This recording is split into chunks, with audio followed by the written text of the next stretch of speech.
Honda CR-V.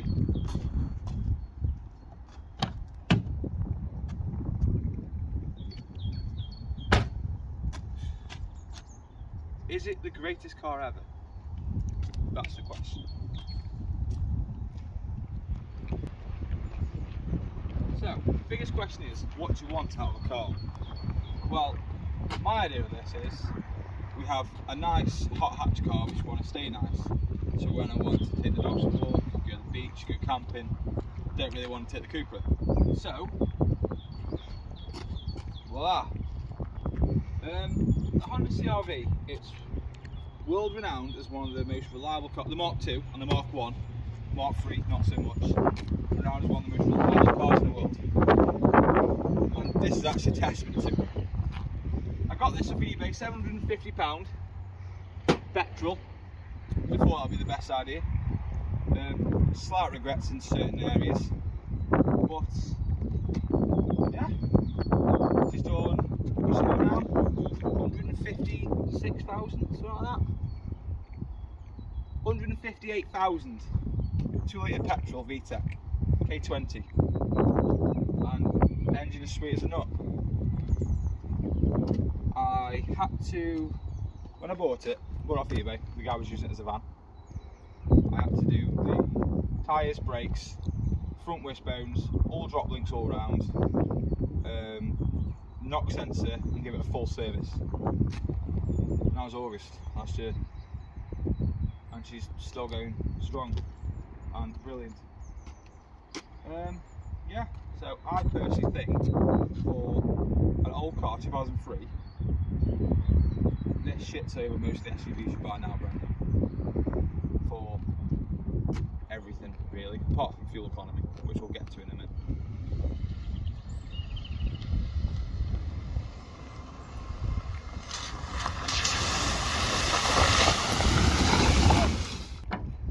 Start with the boot. And yes, it is an old school hatch opening. So, boot, fairly big. Obviously I've got the storage thing in the fridge. But what I love about these is the boot floor itself. This bit here comes out and makes a picnic table. Like, take it out, it's got legs underneath. That's just, I love stuff like that. You've got cigarette lighter there. Obviously that's what's powering that. But quite a big desk comes out, obviously, goes to here. There's the seats. The rear seats can adjust, which I think is quite good. You can separately, if your app's closed, you go to the key, press it.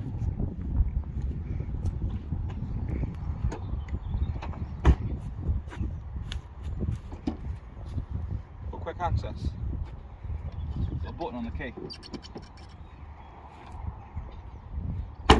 Right, back in 2003, that's really cool. So we come around to the black, obviously, big punch. Got apples of room.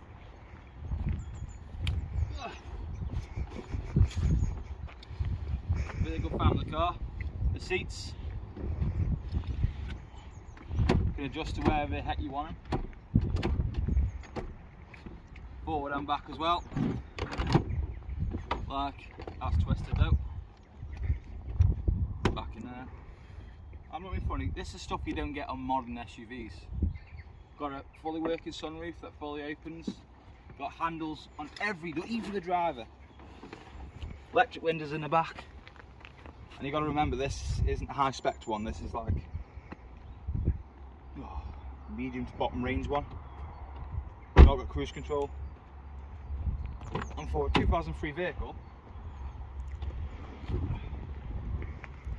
the interior looks quite modern. Got air conditioning, air conditioning, climate control. Got nice, all the gauges you want: fuel, temperature, revometer.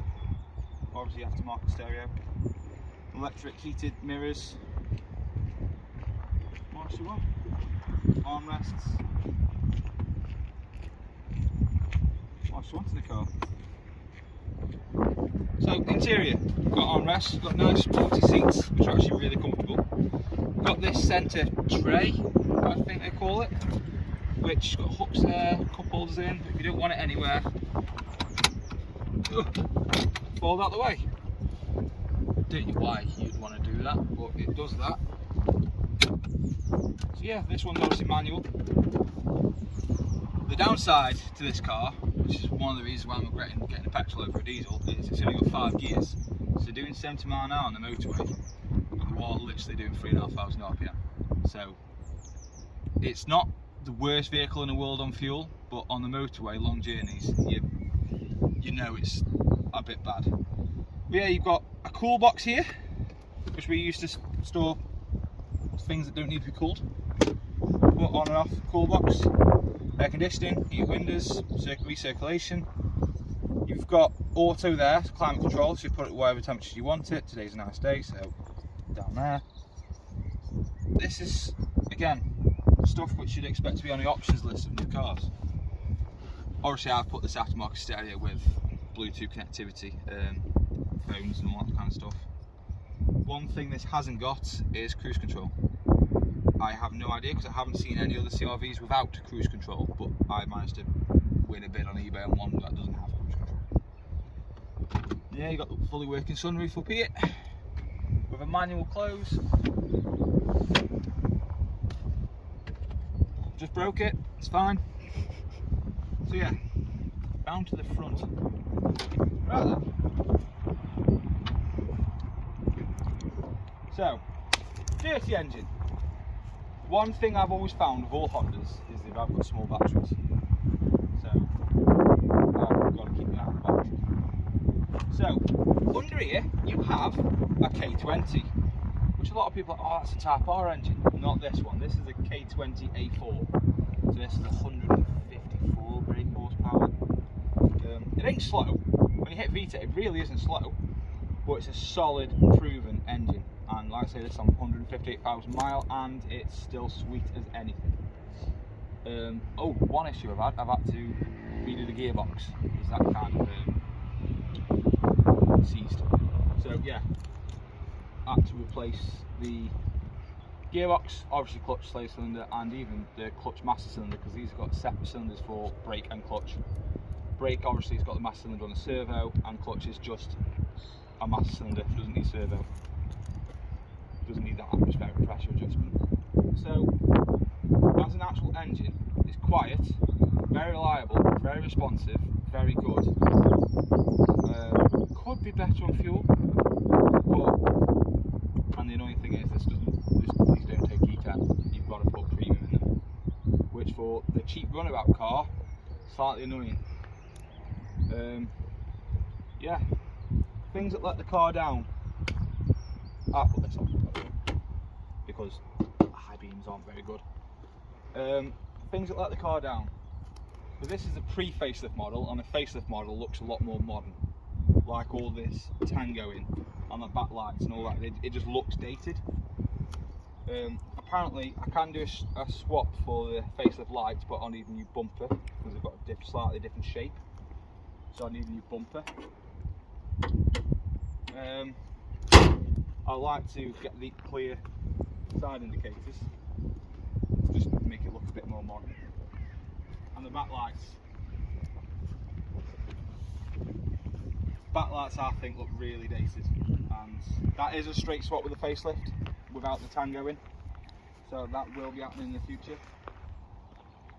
I've seen people put spoilers on these, not a fan. And the four-wheel drive system works perfectly. So, owning a Honda CR-V, enjoyable, to be honest with you. It's comfortable, it's fun, it's quick, it allows you to go anywhere and do anything, well, in my case, stress-free, because this is like, you know, the beat-up car, who cares? And to be honest with you, it's fun to drive. For quite a tall SUV, it's very responsive, especially for its age and mileage. It's very responsive, very solid. And when you actually get it into VTEC, it actually does, like now, 4,000, 4.5, 5,000 VTEC. Second gear, 6 miles an hour. Like, drinks fuel when it does that. But it all depends what you want out of a car. And this, I think, offers everything. Everything you can think it offers. And apparently the diesel version, the 2.2 diesel, they're very torquey and still fun to drive. And they've got a 6th gear. So down the motorway is a lot more efficient. Like I say, this is literally at 70 miles an hour doing 3,500. So it's noisy, not so good on fuel. So you just know for like when I go Riyadh, which is down, where is it now? RAF Farnborough, no, not Farnborough, Lakenheath. That's 2.5, 3 hour drive down south. I know for a fact I'm going to use a full tank of fuel going down there and back. But I'll definitely use this car because it's really comfortable, it's massive, it's spacious for everything. And also these seats, if you fold them right, and me and my lady have tried this, if you fold them right, take the headrests off, push them forward, fold them down, fold the back seats down, it's literally a bed. An absolutely perfect, comfortable bed. Like, when you put into consideration how much they are, how reliable they are, how much they are to run, how spacious they are, how all the creature comforts, all the little geeky bits and stuff, they're just the best package, the best car. I know there's negatives about it, but there is about every car. But Honda with this, it's so perfect. Such a strong, solid built car as well. Like even that inside here, it's a 2003, it does not look dated. The materials are not cheap. Yes, you've got the Honda black dash, but it's still soft touch and everything you touch is nice. Obviously I've had to put a steering wheel cover on because it looked like the person I bought it off decided he was a very hungry person and decided to eat the steering wheel every now and again. But there you go, negative. But I've owned a 2007 BMW X3 diesel. That was an absolute nightmare. Bought it, fixed it, next month something else broke, fixed it, next month something else broke, fixed it. I bought that at 86,000 miles, 2 litre diesel. And it was just constantly breaking. Yes, a lot of people say, yeah, but it's a BMW. I don't care about the badge. Inside was cheap plastic, just plain black plastic everywhere. The seats were, yes, it's BMW, so they were leather, and it wasn't that comfortable, to be honest with you. And it always broke, and then at 98,000 miles, the turbo went pop, so I just sodded it off, because you fix the turbo, what's next to go? Just a crap car. And when you compare it to this, which is older, done more mileage, cheaper to buy, just shoots it out the water completely. In every measurable way, destroys it. So me, personally, don't get it wrong, I can say I think this is the greatest car in the world. And then obviously you can say like, oh yeah, but what about a Ferrari? Yeah, but you buy a Ferrari to, she's got a small dick, but you buy a Ferrari to be fast on the road, track days, you know, the Ferrari thing. You don't buy a Honda CR-V for that. A lot of people say, yeah, but you can fit more in one of them bloody Kia Sorentos. And yeah, but a Kia Sorento, literally, it's just a bigger 4x4 and they break all the time. They haven't got workiness and the engines are shite. And there's always an argument for everything. So my humble opinion is, an all-rounder, the greatest car in the world, is a Mark II Honda CR-V. A facelift one would be better because they're just nicer. They look nicer, they look more modern, they've got a nicer dash. The interior is still the same, but I think they've got better speakers, actually. They have got better speakers. But Honda as a company themselves, like, I've had a letter for a recall on this. Bear in mind, this car's, what, 18, 19 years old. I've had a letter from Honda saying it got a recall on it and they want to fix it because it can break. I was like, oh, you would think, oh, this is a major safety item. What's the matter? Window regulators. Yeah, not a massive safety item, because the window regulators have been known to fail. They're doing a recall when they don't need to. So Honda as a company, hat off to you. Don't get me wrong, modern cars, especially modern Hondas, I'm not that much of a fan. I don't like where they've gone with the cars, but stuff like this, like one of my favourite cars I've ever owned, is 1998 Honda Prelude, 2.2 Motegi. What a car that was. But yeah, so my humble opinion, and I invite anyone to try a Honda CR-V and tell me that you are not overwhelmingly impressed with the vehicle. You can have a Land Rover there, Freelander, and yeah, it's better than this off-road. Well, actually, a lot of people say these are flipping epic off-road. If these are locking diffs, they'll be so brilliant off-road. But yeah, people buy a Land Rover because they want the experience of it can go anywhere and do anything. I think I can. I've got semi off-road road tyres on it, and I'm taking this over fields. I don't care. But yeah, I love it. I love it to pieces. One of the best things I've ever purchased.